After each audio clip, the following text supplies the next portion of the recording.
Samantha from Jessima Tutorials here, and today I'm going to show you a fun, interesting way to use the Sutton slice technique with translucent polymer clay.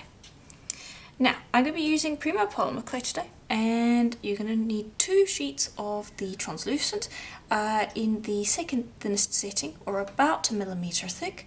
And then you're going to need white, which is on the middle set of your pasta machine, about 2 millimeters thick.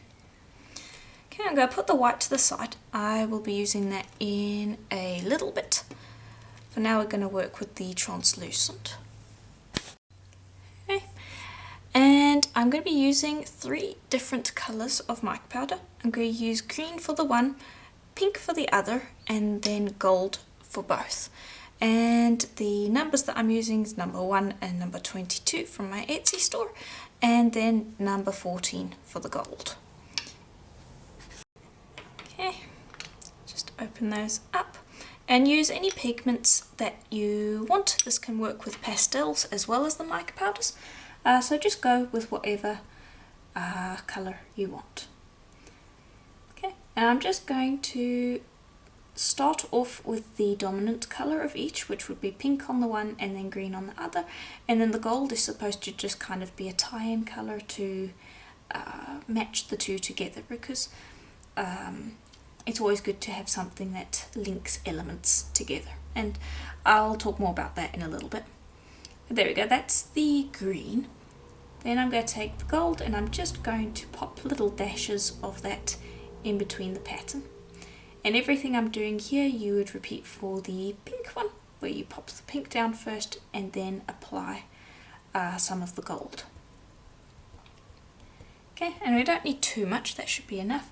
Then just go in and give it a burnish with your finger, and that will smooth the powders out, blend it more together, and also stick it down onto the clay so that they're not all moving around and loose. And that's why I stopped before covering the whole piece, because the mica powder will spread out. Okay, then repeat with this one. Okay, and there we go. Now, these are the pieces that are going to get used for the Sutton slice. More specifically, this one is going to get used for the Sutton slice. So I need to make sure that the clay, when I roll it up, sticks together and isn't going to break apart. So usually what I would do is I would flip these over and then apply white paint, but to prevent the mica powder from creating a really stick-proof surface, I'm going to paint the white paint on top of the mica powder. And the mica powder will still be plenty visible, it just will create a different effect. And it will also tint the paint slightly. You'll see here, this is white acrylic paint. If you run that over the mica powder, it will give it a little bit of a grainy effect and will tint it slightly pink, which is often why you end up swapping sides, because you don't want that, but it's not that big of a deal, and this way the paint will stick to the clay much better than something like the mica powder will stick to the clay. So this is a little change that I'm doing. I'm also going to, once the paint has dried, add a little bit of translucent liquid clay to the opposite side to create a even stickier bond, which should help keep the clay all in one piece when we're doing the Sutton slice. Okay, but you've just basically popped down a layer of paint like so, and then you leave that to dry. Okay, and that's them pretty much dry. Now, those little patches were caused by me placing paper down to just get the larger puddles of paint. You could let it dry completely, but if you're a little impatient, you can always just soak up the leftover paint like that. And it can create some interesting little variations. Now, what I'm going to do is I'm just going to pick those up, and I should use my blade to do that so that they don't stick. Use your blade to pick it up, like so. And I'm going to place it down on some paper so that it doesn't stick. There we go. Just place that down like so. And then I'm just going to grab some translucent liquid clay. Any translucent liquid clay will work.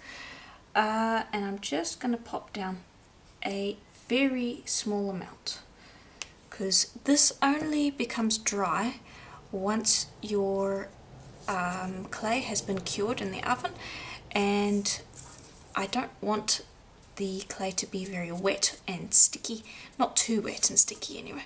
So I only apply down the smallest amount of translucent clay, and that just helps all the layers stick together, while at the same time it's not going to smudge the image and cause too much problems. So really, I have to stress, don't put down too much liquid clay. Okay, there we go. That should work. Then all you're going to do is you're going to take that and you're going to roll it up. Liquid clay side needs to be inside, so the paint needs to be facing out, because this, again, you don't want that just sitting on the outside because it's quite sticky. And if there's cracks and breaks, that's perfectly fine. This is quite a messy technique, very free-form effect, so don't worry if things are cracking or anything like that. Just roll it up as tight as you can. Go put this to the side. You go do everything that I'm doing with this one, with the other one. Just take that and then start really squishing it together and getting those layers to sit together without separation. Okay, and give that a couple of rolls, and you can see there how it separates. You don't want that to happen, so you need to keep giving it firm pressure to get everything stuck together. And I am going to chop that in half, and you can see there how that looks. I'm going to pop those two together, chop in half again, pop that together, and just form that together into a round cane of sorts. Okay, then I'm going to take that and I'm going to chop that into slices, all about the same thickness as one another, like so. And there you go, you can see how that pattern looks. Okay, and that is what I'm going to use to create the Sutton slice. I am going to quickly do the exact same with the pink one, just stopping before I cut it, essentially. Okay, and there we go, that's the pink one. I'm going to pop that to the side, we'll use that in a little bit, and for now we're going to focus on these. Now you want to grab yourself a texture stamp, preferably one where you have a very defined indented image and a flat surface on top, because you're going to be using your blade to shave along the surface so that only the clay is sitting in the indents, and the flatter this kind of surface the better. Another example of a stamp that would work is this one, where you've got a very definite indent and a surface that you can just shave cleanly across. You don't want one where the texture is going up and down and all over the place, because you're not going to be able to get a clean Sutton slice, and you're probably going to end up cutting the texture stamp. So just bear that in mind when choosing a texture.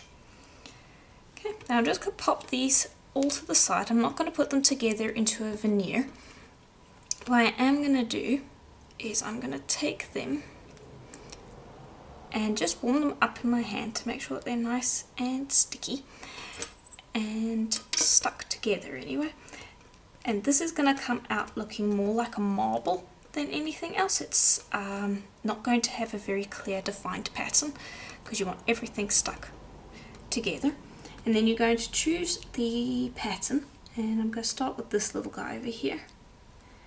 I'm going to take that and I'm going to press the clay down, and if it's sticking to your fingers you can either apply cornstarch or better yet water to your fingers to prevent the clay from sticking, and so it will sit in the texture stamp. Something else you need to keep in mind when using the texture is that it needs to be flexible, so rubber or silicone textures work. Polymer clay ones or metal ones are not going to work because they're too firm, and when you use this, you're going to want to bend the texture stamp to release the clay, and you won't be able to do that if the clay is firm. Okay. And you should be able to see from the back, if it's a translucent texture, whether you've got the clay in there. And then what you do is you take your blade and you very gently run that over the surface to lift the clay away from the surface. Oh, you leave only the clay in the indents.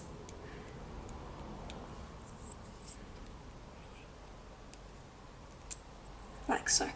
And you can flip and see, like I've got clay in the areas over there that still needs to be shaved. So keep going until that's cleared up.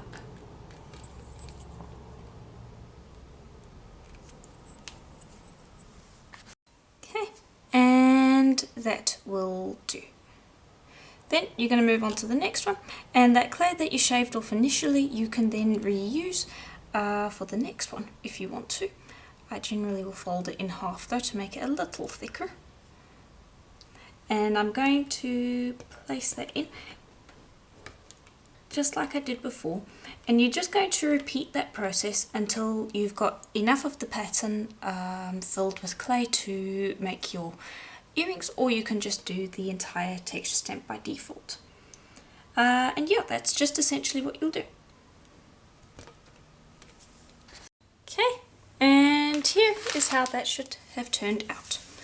Then you're going to just take a baby wipe and just lightly go over the surface and just touch up around the edges, and this will remove any smudges of clay left. And this is more important the higher the contrast of the clay in the texture versus the background. Like I'm using translucent tinted with a little bit of green on white, so it doesn't matter if I don't catch all of the smudges. They're for the most part going to be hidden. But if you were, for instance, using black in your texture stamp and then put it on a white background, you would really want to make sure that the black is only present in the texture. So just keep that in mind when you are making Sutton slices. Okay, then just make sure that that is dry, because otherwise it won't stick to the background. Okay, and just give it a check over, see that that's all okay. Then I'm going to bring over the white, and I am going to also go over that just slightly with a baby wipe, just to get rid of some of the lint built up. If I can get rid of that, I might have to use a blade to help me out there, but I want it to be as clean as possible. And you can just use a blade to nick away some of those hairs that might be on the surface, because I want it to be as clean as I can get it. Okay, and that also needs to be dry before you can use it. Okay, then bring this over, place the white over the top, and I will use the paper from earlier and give it a good burnish so that both the background is sticking to the clay that's in the texture stamp. So go and give it a really good burnish. Don't use a roller, because you want to be going in a round circular pattern, not one that's going back and forth, because you might lift some of the clay out of the texture stamp and then you'll get a uneven print of the image. Okay, and that should just about do. Lift that up, and it looks about good. Then I'm going to place that down on the tile and just smooth down the edges of the clay, because you want that stuck to the tile. I'm using a glazed ceramic tile. You could also use a glass tile, anything that sticks, so don't place this on a piece of paper. Okay, and then I'll press down again just to really make sure you really want it to be stuck. And then I'm going to lift up. That one worked. That one also worked. And this is why you want a flexible texture stamp. And there we go. You can see that none of the clay actually stuck in there. That one turned out very well. Sometimes the clay will stick in the texture still. If that happens, then as you're lifting it up off the texture, and if you see that there's some sticking in the texture stamp, lay it back down slightly, give it a good old push, and then retry. Sometimes it will just stick in the texture and there's not much that you can do about it, so that's why you want to make sure that the clay, both of the clays that you're using, are relatively sticky, because that will reduce the amount of times that happens. I'm going to lift that up and I'm going to pop that to the side because I want to apply a backing to this. And the backing is essentially going to be the rest of these little pieces. So just grab those and pop them together at random, like so. And I'm going to pop them, I'm going to roll them out a bit to extend the pattern and to get everything stuck together. Just go in and press on the sides to get it into a rectangle or square pattern. You don't want a lot of these edges sticking out because they'll end up being wasted. There we go. Then use your roller at first. Don't put it through the pasta machine until you're sure that everything's stuck together. And I generally like using my roller to begin with, just because it gives me more control. The actual stretching of the clay happens slower, and so I can be more in control of how the pattern works rather than just putting it through the pasta machine once and ending up with whatever pattern happens. And you can see there that that's stuck to the roller, which is why I'm saying not to put it through the pasta machine as well, because that would have just ripped the whole sheet. Whereas if you are rolling it like I was, you can then salvage it and keep working on it. If that happens, you can also give your roller a wipe just to clean it off, and that way the clay won't stick to it as much. But I'm just going to keep rolling that out until I can fit these two on it, because this is the cutter that I'm using for the earrings. Okay, and there we go. That's the piece of clay. Bring over the white with the Sutton slice on it, and I would recommend trimming around the Sutton slice so that you don't end up covering just plain white, because that will both mean that you can't use the white and it will be a waste of the translucent veneer that you made. There we go. Take that and bring over a piece of paper and choose which side you like the best, and lay that facing down, and then place that over the top, and then very gently pat it down, because you don't want to flatten out what you've got here. Just flatten it out with like the base of your palm. Okay, and there we go. That is what's going to make up the first part of our earrings. I'm going to move it over to the tile so that it's got something to stick to, and I'm going to bring over this narrow arch cutter. I sell this and the text stamp that I used today on my Etsy store, Dress in My Design, so if you're interested, that's where you can find them. But I'm going to use that to cut out my pieces, and I'm not going to make mirrored earrings today. I am going to use just what I've got here. Go. Just going to make sure I'm happy with that. Yes. Then cut that down as well. There we go. Lift this up. Okay. And if you moved quickly enough, you might be able to get the white off of that background. And then you can separate the white out and not have too much of it as scrap. So you might not be able to get all of it off, but for the most part you should be able to, and then that way you end up with less scrap. You should be able to also get the Sutton slice bit off as well. So there we go, that can go back with the white. And then this you can use as scraps, kind of like what I did with the Sutton slice, because it can just be kind of balled up together and used again, so that's something that you can use as well. But yeah, those are the base earrings. Now I'm going to work with the pink piece that we had off to the side. And for that, just going to bring that over, and I'm going to be using a rose mold. Any flower mold will work, or any mold that matches with the theme of the texture stamp that you used for your Sutton slice. And I'm just going to cut out a thickish slice. Now put that to the side, and then I'm also just going to trim around the edges to get rid of the white border, like so. And all of these scraps are still fantastic to use, so don't worry about the fact that you're trimming away clay over here. It's all very much usable. This would be great scrap to use if you were going to make a Sutton slice with the pink colour. There we go. Okay, remove that out of the way. And then I'm going to take this and I'm just going to squish it out like so.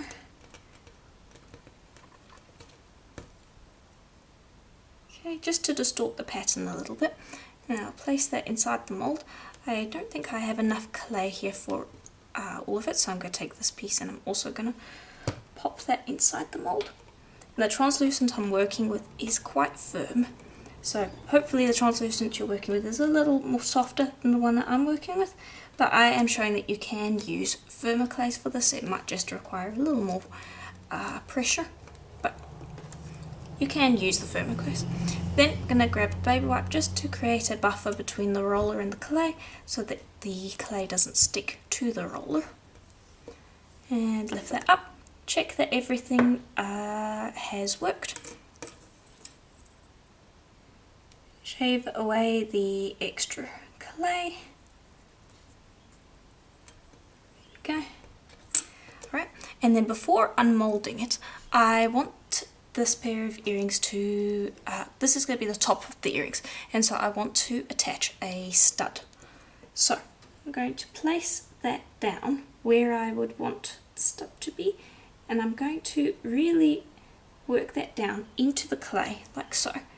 Then you can grab some of your scrap from earlier, just the pieces that you kind of shaved off, roll that out into a sausage, I guess, and just curl that around the base of the stud, and then you can press that in. And now I'm going to bring over a sponge to texture that. And actually you don't need a sponge, you could just use the baby wipe, to be honest, just to press that in, and that traps the stud. Then you don't have to worry about gluing it in, you don't have to worry about anything really. It is forever trapped in there once you unmold. So that's my favourite way to attach studs to clay. Okay, then just lift this up out of the mould like so. And this little piece over here that ripped, I'm just going to gently tap back down like so. But there we go, that's how the rose looks. Keep in mind that this is going to clear up quite a bit once you bake it. Now this is going to be a little difficult to bake if you were to just pop it straight onto a flat tile, so what I recommend doing is having a bowl of just plain old cornstarch off to the side, and then you can place that down with the stud facing down like so, and that means that you won't end up ruining the surface texture. Then for the other two pieces that I have, I've got them on a piece of plain printing paper, and I would make the other one of the studs. Then you're going to pop that into the oven for a full hour at Primo's recommended temperature. The translucent should clear up, and then we can give them a little sand, maybe a little varnish, and then they'll pretty much be done. Okay, and here they are after they've finished baking and have cooled. And I'm really quite happy with how that colour combination has gone together. And then also, obviously they are double-sided, so that's how they would look if you decided that was going to be the front side. Personally, I like this side the best, but it's always nice to have something decorative on the back. Now you could leave them as they are. As you can see here, I'm trying to scratch away the paint and such, and nothing is coming off. So you don't have to seal them because it's pretty much all sealed within the translucent clay. But I do want them to have a little bit of a shiny finish. So I'm going to grab some Varathane water-based gloss varnish, and I'm going to give all of the pieces one coat of that, just to bring the shine up a little bit. The shinier the surface, the clearer the translucent is as well. So if you want the translucent to clear up a little bit, this is a nice way to get that without having to do intricate sanding. And I'm not going to worry about varnishing the backs of either of the pieces. I'm going to leave that matte. And that will take about 15 minutes to dry, and then you're good to pretty much assemble. Okay, and then once those are dry, you're ready to drill them. And this one I drilled just through this lower petal part over here, and this one I'm going to drill at the top, and I just use a handheld pin drill for this, and it should go through the clay very quickly, like so. And then once you've done that, just go back through the other way and make sure that that hole is nice and clean. Then you're going to grab a largish jump ring. I'd say this is about 3 millimeters in diameter. And really the size of the jump ring you use is going to depend on the thickness of the clay, how far the hole was from the top of the clay, and all sorts of things. So I would recommend, instead of trying to get the exact same size jump ring that I use in today's video, I would recommend actually keeping a little store of multiple of them. I keep little packets with a variety of different sizes and colours, and that way I have what I need when it comes to making a project. So definitely try to get as many different types as you can. And this one could be a little tricky, so just bear with me for a moment while I get that to go through the hole. There we go. Take that, close it up, and then just link those two with the smaller jump ring, like so. And that really is all there is to it when it comes to assembling. Very nice and easy, and also quite elegant. And yeah, there we go, that's that one. And here is the other one. They both turned out quite cute. Let me know in the comments below what you thought, and if you have any questions, also please leave them down there and I'll get to them as soon as possible. And if you liked today's video, let me know and consider leaving the video a like and subscribing, as I do videos like this pretty much every single day now, and I'm sure you won't want to miss out on a single one. Also, if you'd like to see more complex tutorials where I go and explore more complex techniques like caning, please do consider becoming a member of the channel. There is a join button just below the video. There also is my Patreon, which is the exact same, so whichever one you prefer, they're both exactly the same. Either one is greatly appreciated. And again, thank you for watching the video. I do hope that you enjoyed, and I will see you in the next one. Bye for now.